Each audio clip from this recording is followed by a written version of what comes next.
A graça e a paz, tudo bem com vocês? Sejam bem-vindos novamente a este canal. Hoje eu quero falar sobre visão de eternidade. Quem tem visão de eternidade verdadeiramente é livre, não se aprisiona ao materialismo, não se aprisiona ao desespero, não se aprisiona à desesperança, porque tem uma visão de eternidade. E antes de eu continuar aqui, porque eu vou ler 3 versículos para você que se encontra no Evangelho de João, numa conversa que Jesus Cristo teve com Pôncio Pilatos, que mostra realmente onde que nossa visão deve ser colocada, onde nossa visão deve ser focada na eternidade. Então, o que é visão de eternidade? É você ficar olhando a eternidade?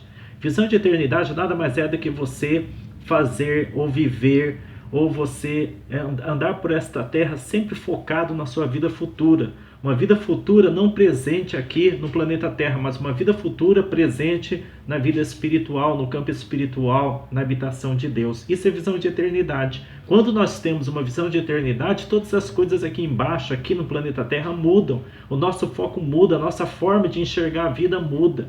E eu vou mostrar também as implicações de uma pessoa ou das igrejas, dos cristãos, de todas as religiões, de não terem uma visão de eternidade. Já quero afirmar, como está no título do vídeo, que somente quem tem uma visão de eternidade é verdadeiramente livre, livre do materialismo, livre daquilo que aprisiona a pessoa a este mundo, porque a pessoa vive em função daquilo que vai vir ainda, em função daquilo que ela vai vivenciar após a sua passagem do corpo físico. Bom, aqui em João, capítulo 18, numa conversa que Pôncio Pilatos teve com Jesus Cristo, ele faz uma pergunta.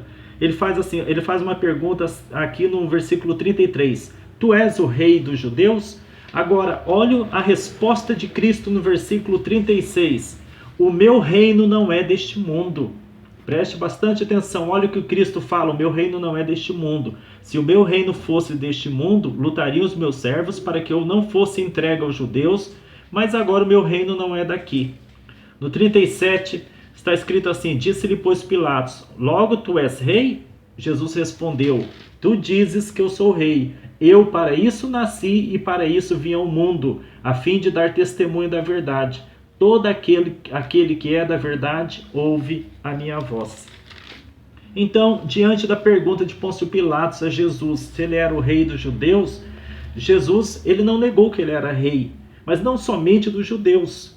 E também o reino dele foi bem explicado aqui que também não pertencia a este mundo, não pertencia a este planeta. Ou seja, ele não veio aqui para estabelecer um governo político, ele não veio aqui para estabelecer um governo terreno, ele não veio para destronar o imperador César ou o próprio Pôncio Pilatos, por quem estava sendo interrogado, ou Herodes ou qualquer outro governante neste mundo, tanto naquela época quanto nas eras futuras. Não, ele afirmou com todas as letras, o meu reino não é deste mundo. Se fosse deste mundo, eu estaria fazendo um verdadeiro movimento aqui com os meus discípulos, com os meus súditos, para que eles me protegessem da crucificação e para que eles me ajudassem a tomar o trono de vocês.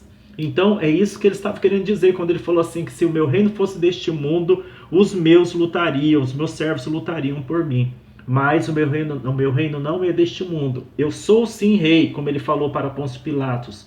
Mas eu sou rei para estabelecer a verdade. Estabelecer a verdade aonde? Onde Jesus quer estabelecer a sua verdade? Dentro do coração do homem, dentro da alma do homem. Isso, logicamente, não quer dizer que pelo fato do reino de Cristo não pertencer a este mundo, nós não devemos nos envolver com aquilo que está acontecendo ao nosso redor em termos políticos. Não quer dizer também, nós não podemos ficar alienados àquilo que está acontecendo ao nosso redor. Precisamos estar de olhos abertos quanto a isso. Afinal de contas, aquilo que diz respeito ao nosso país, diz respeito a nós, diz respeito à nossa família, diz respeito aos nossos filhos.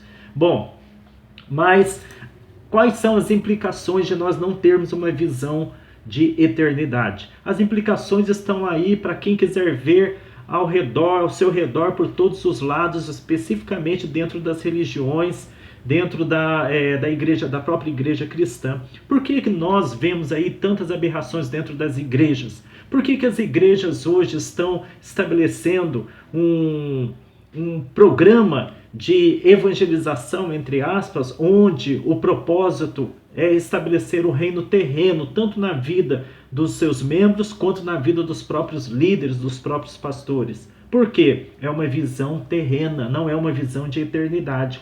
Essas são uma das implicações que acontece quando a pessoa não tem visão de eternidade. A igreja não está tendo visão de eternidade. A igreja está no mesmo processo de visão dos judeus daquela época de Cristo e que muitos hoje também têm a mesma visão, ou seja, uma visão terrena. Se eu obedecer a Deus, Deus vai me beneficiar com carro, com casa, com fazendas, com diversos tipos de riquezas. E esta era a visão deturpada, corrompida dos judeus daquela época e continua sendo, infelizmente, essa mesma visão deturpada da igreja cristã. A maioria das igrejas cristãs tem essa mesma visão. Pregam um evangelho terreno para as pessoas, pregam uma felicidade neste mundo. Pregam aqui que se você servir a Deus com total fidelidade, com total obediência, Deus vai encher o seu bolso de dinheiro, sem levar em consideração essas pessoas que muitas vezes a escassez fará parte, uma ou outra hora, como fator de provação na vida daqueles a quem Deus quer aperfeiçoar o espírito daquela pessoa. Se uma pessoa, por exemplo, entra dentro da igreja, uma pessoa que é avarenta, tem um coração avarento, e ela escutar o que tem sido pregado hoje dentro das igrejas, ela vai pensar, bom, então eu vou num sistema ritualístico, eu vou obedecer a Deus em tudo que o pastor está me ensinando, que o padre está me ensinando, que aquele sacerdote e guru estão me ensinando, e de modo que Deus venha me beneficiar com muitas riquezas financeiras, de modo que Deus venha encher o meu bolso, a minha conta bancária. Olha só, acha mesmo que Deus ele vai fazer esse tipo de coisa com uma pessoa que já é doente da alma pela enfermidade da avareza? Acha que Deus realmente vai beneficiar uma pessoa dessa, vai estimular cada vez mais a avareza no coração de uma pessoa? Este é somente um entre vários outros exemplos que eu poderia dar aqui para vocês. Outra implicação aqui que acontece, tem acontecido dentro da igreja, que não tem visão de eternidade. Quando o cristão ele não tem visão de eternidade, o que acontece? Os ensinamentos de Cristo passam a não ter sentido algum.